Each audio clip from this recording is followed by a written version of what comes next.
सबसे पहले तो अच्छे से क्वेश्चन को पढ़ो कि आपसे क्वेश्चन में पूछ क्या रखा है और दिया क्या है। आपसे बोल रहा है कि correct the increasing order for the wavelength of absorption. Means कि जब ये लाइट एब्जॉर्ब करेगा उस समय पे करेक्ट ऑर्डर क्या है वेवलेंथ के बढ़ने का। सबसे ज्यादा किसका वेवलेंथ होगा? Invisible region. तो इंक्रीजिंग ऑर्डर में बताना है। जैसे जैसे जैसे लेफ्ट टू राइट जाओगे इंक्रीज होता जाएगा। तो कौन सा है? अब इस टाइप के क्वेश्चन को देखो कैसे करते हैं, कैसे आपको पता चलेगा। कोई मान लो ऑक्टाहेड्रल स्प्लिटिंग आपने लिया। अब लिगैंड जब इसको अप्रोच करता है तो मैंने आपको बताया था कि ऑक्टाहेड्रल में जो लिगैंड होता है वो कहां कहां से आता है? एक्सिस से। तो जैसे एक्सिस से अप्रोच करता है इनकी स्प्लिटिंग हो जाती है और दो ऊपर चले जाते हैं और तीन नीचे आ जाते हैं, यही बताया था। और ये जो बीच की स्प्लिटिंग है delta O, delta O is directly proportional to strength of ligand.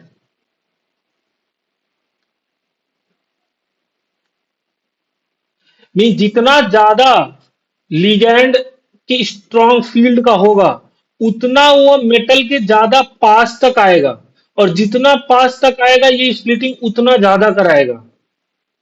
समझ में आ रहा है?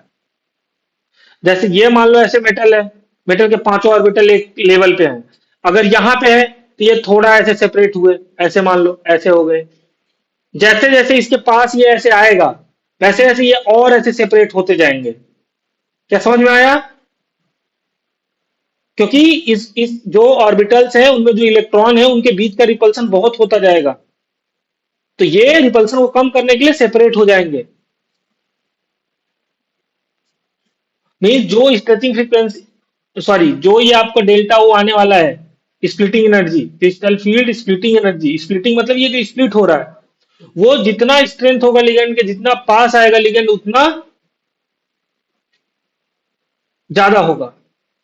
अच्छा, डेल्टा ओ जो होता है वो डायरेक्टली प्रोपोर्शनल होता है ऑक्सीडेशन स्टेट ऑफ मेटल के। ये सब लिखा दिया उसी दिन। ऑक्सीडेशन स्टेट ऑफ मेटल, ये ऑर्डर भी है, प्रेफरेंस ऑर्डर। सबसे पहले ऑक्सीडेशन स्टेट देखते हैं, देन देखते हैं स्ट्रेंथ ऑफ लिगेंड। अगर सब में ऑक्सीडेशन स्टेट सेम है देन हम कहेंगे कि स्ट्रेंथ ऑफ लिगेंड के बेसिस पर हम देखेंगे कि डेल्टा ओ किस में ज्यादा होने वाला है। अच्छा, मैं डेल्टा ओ क्यों देख रहा हूं? क्योंकि हमें पता है कि ये डेल्टा ओ स्प्लिटिंग जो है यही आपका एच सी वाई लेमडा के बराबर होने वाला है। तो कोई इलेक्ट्रॉन अगर यहां से जंप करके यहां जाएगा, कैसे जाएगा? जब इसके ऊपर कोई एनर्जी होगा, एच सी बाई लेमडा की एनर्जी ये एब्जॉर्ब करेगा तभी जाएगा ना। एच सी बाई लेमडा का एक फोटोन आया, ये क्या है? फोटोन। आई गेस फोटोन पता होगा आपको। फोटोन पता है? मासलेस पार्टिकल जिसके पास बस एनर्जी होता है एच सी बाई लेमडा। तो इस फोटोन की एनर्जी जब लाइट इस पे पड़ा तो इस फोटोन की एनर्जी लेके ये ऊपर चला जाएगा। अब ये जो एच सी बाई लेमडा की एनर्जी है ये डेल्टा ओ की इक्वल होना चाहिए। ये जो एनर्जी डिफरेंस है ये एनर्जी डिफरेंस ही है ना डेल्टा ओ। तो इस एनर्जी डिफरेंस का उसे एनर्जी जब मिलेगा इलेक्ट्रॉन को एच सी वाई लेमडा से फोटोन का, तभी ये ऊपर जाएगा, नहीं तो नहीं जाने वाला। तो जब भी इस इलेक्ट्रॉन को ऊपर जाना होगा वो इसके बराबर का एच सी वाई लेमडा का फोटोन लेगा, उससे कम का नहीं लेगा। आपको बोहर जब मॉडल पढ़ाया जाता है तो वहां बताया जाता है कि एक लेवल से दूसरे लेवल के बीच का जितना एनर्जी गैप है उसी के एनर्जी गैप के बराबर फोटोन का एनर्जी एक्सेप्ट करता है इलेक्ट्रॉन। तो सेम वैसे ही इस दोनों के एनर्जी गैप के बराबर का ही ये फोटोन लेगा, एच सी वाई लेमडा के बराबर। ये क्या कर रहा है? एब्जॉर्ब कर रहा ना। मीन जितना डेल्टा वो ज्यादा होगा एच सी वाई लेमडा उतना ज्यादा होगा। और एच सी वाई लेमडा जो जो एनर्जी फोटोन लेगा जितना एच सी बाई लेमडा ज्यादा होगा, लेमडा उतना कम होगा। एच सी बाई लेमडा को अगर बढ़ाना है तो हम लेमडा को कम करेंगे ना, जिससे हम भाग दर उसे कम करते जाएंगे ना डिवाइड करने वाले को। यहाँ से 5 से डिवाइड करोगे तो हो सकता है अगर 50 आ रहा है, तो अगर 1 से डिवाइड करोगे तो 5 टाइम ज्यादा आने वाला है। तो अगर हमें ओवरऑल इस वैल्यू को बढ़ाना है तो हम नीचे वाले को कम करते जाएंगे। एच सी तो कांस्टेंट है, वो तो कुछ हो नहीं सकता। मींस अगर मुझे डेल्टा ओ का ऑर्डर मिल जाए तो मैं बता सकता हूं कि लेमडा का ऑर्डर क्या होगा। क्योंकि यही तो लेमडा एब्जॉर्बेंस है ना, कि अगर कोई लाइट पड़ रही है वो किस वेवलेंथ की पड़ रही है। लेमडा क्या है? वेवलेंथ है ना। इसी से तो डिपेंड पता चलेगा कि ये इलेक्ट्रॉन ऊपर जाएगा कि नहीं जाएगा। क्योंकि हमें पता है कि अगर इतना एनर्जी गैप लाना है तो हमको एच सी बाई लेमडा के बराबर करने वाला होगा। और फिर हमें पता ये भी चल जाएगा कि ये वेवलेंथ किस किस वेवलेंथ को लेके ये ऊपर जाने वाला है। और फिर हमें वहां से कलर भी पता चल जाएगा, किस कलर की लाइट मैं डालूं तो ये ऊपर चला जाएगा। मैं अगर लेजर से उसको एक्साइट करा रहा हूं तो मेरे को रेड लेजर चाहिए, ग्रीन लेजर चाहिए, येलो क्या चाहिए। क्या समझ में आ रहा है? तो मीन्स हमें इन सब में देखना है कि डेल्टा ओ क्या होने वाला है। और डेल्टा ओ के लिए स्ट्रेंथ ऑफ लिगेंड देखना है। तो जस्ट देख लो कि ये इथिलीन डाइअमीन, NH3 और अमोनिया, इन तीनों में स्ट्रेंथ ऑफ ऑर्डर क्या है? लिगेंड का स्ट्रेंथ, ऑर्डर ऑफ स्ट्रेंथ किसका? लिगेंड का। सबसे ज्यादा इथिलीन डाइअमीन होता है, देन अमोनिया होता है, एंड देन H2O होता है। क्या आपने यही पढ़ा है?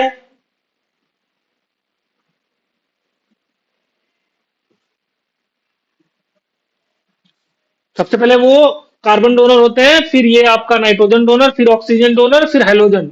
यही बताया था ना जनरल ऑर्डर। तो यहां भी नाइट्रोजन, यहां भी ये चिलेट बनाने के कारण इससे आगे आ जाता है। अच्छा, अब मुझे ये बताओ, अगर ये ऑर्डर ऑफ स्ट्रेंथ है लिगेंड का, तो सबसे ज्यादा डेल्टा वो इथिलीन डायमीन के केस में आने वाला है। ये सबसे ज्यादा स्प्लिटिंग कराएगा। अगर ये स्ट्रेंथ, ऑर्डर ऑफ स्ट्रेंथ है लिगेंड का, देन ऑर्डर ऑफ डेल्टा,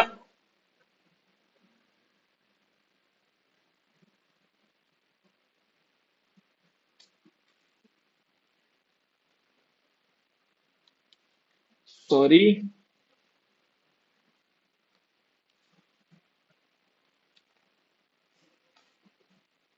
अब मुझे ये बताओ कि ऑर्डर ऑफ डेल्टा ओ क्या होगा इन तीनों कॉम्प्लेक्सेज में। इथिलीन डाइअमीन का कराएं, अमोनिया का कराएं, H2O कराएं, तो ये सबसे ज्यादा स्प्लिटिंग कराएगा।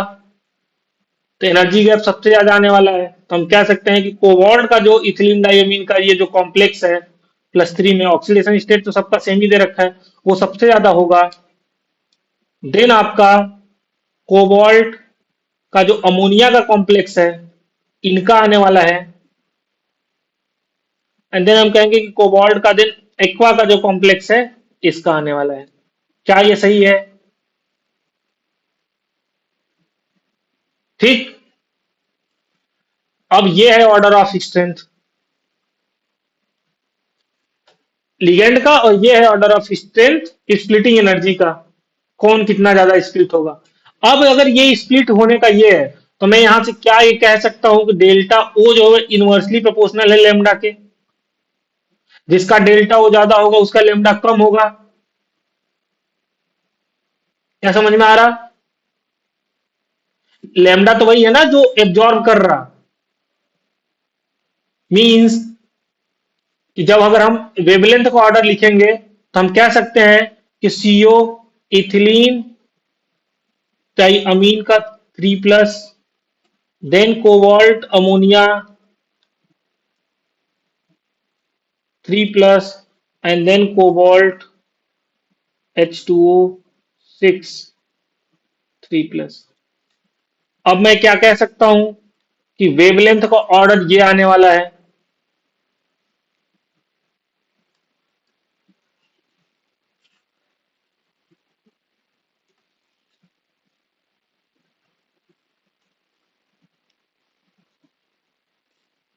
ये आपका ऑर्डर ऑफ स्प्लिटिंग एनर्जी हो गया, और नीचे ये क्या हो जाएगा आपका ऑर्डर ऑफ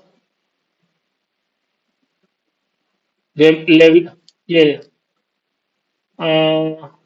वेवलेंथ या absorption wavelength, absorption wavelength lambda. क्या ये समझ में आया आपको?